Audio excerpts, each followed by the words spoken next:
Bueno, buenas tardes a todos. Vamos a introducirnos un poco en el tema de Pentacam. Como sabemos, a lo largo de los años se ha ido modificando la forma que tenemos de estudiar la córnea. En sus principios existió el Jabal, después apareció la queratometría, que hace un análisis solo en los 3 milímetros centrales. Después apareció la videoqueratoscopía, el topógrafo, en donde estos sistemas de curvatura se basaban en el sistema de Plácido, de anillos concéntricos, que nos daba una imagen reflejada de la córnea. En los últimos 15 años aparecieron lo que son los topógrafos de elevación, que nos permiten no solamente analizar la cara anterior de la córnea, sino que también la cara posterior y la paquimetría, o sea, el espesor que hay en el medio. Un poco para repasar y comparando lo que es curvatura con elevación, los métodos que analizan la curvatura de la córnea dependen mucho de la referencia. Entonces van a depender de la superficie ocular, de la película lagrimal. Tiene una alta incidencia de falsos positivos porque dependen del eje, la orientación y el posicionamiento del paciente. La cobertura del análisis de la córnea puede ser de 6 a 9 milímetros y, como ya les dije anteriormente, analizan solo la cara anterior. Mientras que los de elevación nos van a dar la forma real de esa córnea, no depende tanto de la película lagrimal ni de la superficie ocular, es independiente del eje, la orientación o el posicionamiento del paciente y nos permite analizar la cara anterior, la cara posterior, el espesor y me hace un análisis de limbo a limbo. Un poco comparando los topógrafos de elevación más conocidos, aquí tenemos el Pentacam y acá el Orb-Scan. El Pentacam me permite un análisis a través de cortes ópticos que lo hace en este sentido, en 180 grados, mientras que el Orb-Scan me da un análisis de la cara anterior basándose en los sistemas de Plácido y de la cara posterior a través de estos cortes horizontales que, si prestan atención, no llega al limbo y es más sensible a cambios en la mirada del paciente. ¿Cómo funciona el Pentacam? Está basado en el sistema de Scheimpflug, en donde utiliza dos cámaras.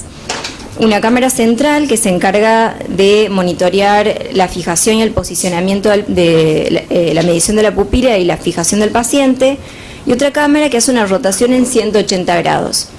Y en esa rotación me puede generar de 25 a 50 cortes en 2 segundos. En cada imagen y en cada corte transversal, el análisis del Pentacam va a depender del tipo de Pentacam con el que lo estemos haciendo. El primero es el básico, que es el que está acá, después el de alta resolución y el AXL, que es el último con el que contamos. En total termina revelando el básico 25.000 puntos y los últimos dos 138.000 puntos respectivamente. Bueno, no solamente nos analiza la córnea, sino que también el Pentacam nos da estas imágenes del segmento anterior, por lo que se lo considera un topógrafo de segmento anterior. Aquí verán que este paciente tiene, por ejemplo, una catarata nuclear que se la ve con mucho detalle. Por ejemplo, aquí tenemos un paciente con una catarata traumática, acá se la ve la catarata, aquí se puede evidenciar la puerta de entrada del trauma. Está subluxada la lente, no tiene zónula, hay una diálisis del iris. Aquí tenemos otro caso, esta es una catarata congénita, coronalis. Este es otro paciente que tiene una catarata subcapsular anterior. Este es un caso muy interesante porque es un paciente que tiene una catarata hipermadura, que hizo un bloqueo pupilar, vemos que el ángulo está bastante estrecho y luego de operar la catarata, cómo se abre el ángulo. Ya entrando dentro de las ectasias, acá si prestan atención podemos ver una zona de adelgazamiento de la córnea que a su vez se acompaña de alteraciones en el estroma profundo. Acá tenemos una degeneración marginal pelúcida donde el adelgazamiento es mucho más marcado en la periferia. También es útil, por ejemplo, en situaciones en donde deseamos hacer cirugías, como por ejemplo colocar una ICL que nos permite con mucho detalle medir el Bolt. O si en nuestro paciente decidimos colocar segmentos, podemos ver la profundidad de los segmentos y si estos están localizados realmente al 80% de profundidad. Algo que muy útil que tiene el equipo es que en una de las pantallas tenemos esto que se llama de anillos corneales, en donde podemos definir, además de que nos da un análisis completo de la córnea, podemos decidir si lo hacemos con técnica manual o con femtosegundo. elegir los diámetros en el que lo queremos hacer, y el equipo nos brinda la posibilidad de saber a dónde debemos hacer la incisión y a la profundidad que debemos colocar los segmentos. Ya enfocándonos más en el análisis de la córnea en sí, tenemos esto que es el mapa refractivo, en donde en una misma pantalla podemos ver la curvatura sagital, la elevación anterior, la elevación posterior, como así también el espesor de la córnea. Aquí nos da un análisis, no lo veo, al puntero, pero ahí nos da un análisis de la cara anterior, acá de la cara posterior, y en este sector, si prestan atención, podemos ver en la parte superior la paquimetría, pero también nos da el volumen, la profundidad de la cámara anterior, el ángulo, el Y2Y, como así también el espesor del cristalino. Entonces, en una sola pantalla tenemos muchísima información.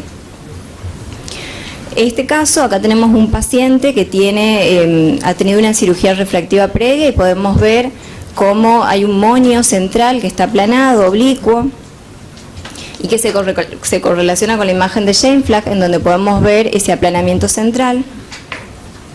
Si queremos analizar, por ejemplo, las aberraciones que tiene nuestro paciente, acá tenemos el análisis de Zernike para hacerlo. Y otra de las proyecciones que son muy útiles es esta que se llama Holiday Report, en donde, por ejemplo, tenemos nuestro paciente que ha sufrido una cirugía refractiva previa y ahora tenemos que operarle la catarata y tenemos que decidir qué tipo de lente.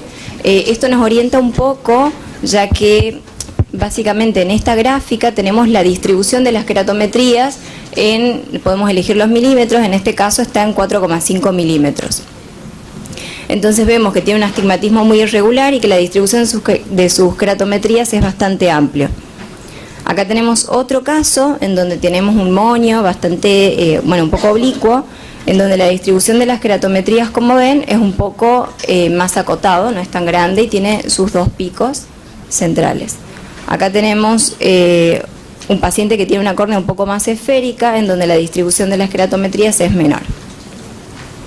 Bueno, ya enfocándonos en el paciente con queratocono en sí, tenemos que tener en cuenta que los primeros cambios suceden a nivel paquimétrico, después aparecen los cambios en el mapa de elevación posterior, luego en el mapa de elevación anterior y por último a nivel de la curvatura sagital. Entonces, si nosotros solamente vamos a hacer el seguimiento de nuestro paciente basándonos en la curvatura sagital, estamos llegando tarde. Para hacer un seguimiento más adecuado y un diagnóstico precoz, tenemos que hacer un análisis completo de la córnea de nuestro paciente. Una de las formas que tenemos de hacer el seguimiento en cuanto a la paquimetría son a través de estas pantallas, en donde podemos comparar el análisis previo con el actual del paciente. El equipo nos brinda estos mapas paquimétricos representados en colores, en donde toman generalmente el punto más delgado y a partir de ese punto se hacen anillos concéntricos a los 2, a los 4, a los 6, a los 8 y a los 10 milímetros y me permiten generar estas dos gráficas. La primera gráfica se llama perfil espacial del grosor corneal, en donde en los milímetros que les mencioné recién está representado el promedio de la población normal con la paquimetría, que sería la línea punteada. Nuestro paciente es la línea roja y lo normal es que esté por dentro de esa línea punteada y de forma paralela. La tabla de abajo es el porcentaje del incremento del grosor y tiene como punto de partida el punto más delgado de la córnea y se representa hacia la periferia el porcentaje en el que aumenta el grosor. Es lo mismo, la gráfica, lo normal es lo que está dentro de la línea de puntos, la línea roja es nuestro paciente y debe estar nuestro paciente dentro de la línea de puntos para que sea considerado normal. Con respecto a los mapas de elevación, el equipo utiliza una superficie de referencia, que sería este semicírculo gris, que en el mapa de elevación lo representa de color verde. Si tenemos aquí un paciente que tiene un astigmatismo y este es, no sé si lo veo, pero este es su meridiano más curvo, que estaría representado acá en rojo, pasa por debajo de la esfera de referencia y por ende va a estar representado acá en colores fríos. Ahora, si analizamos el meridiano más plano, que sería este de acá, pasa por encima de la superficie de referencia y por ende va a estar representado en colores cálidos en este sector. Bien. También los mapas de elevación hacen un análisis numérico, cuantitativo.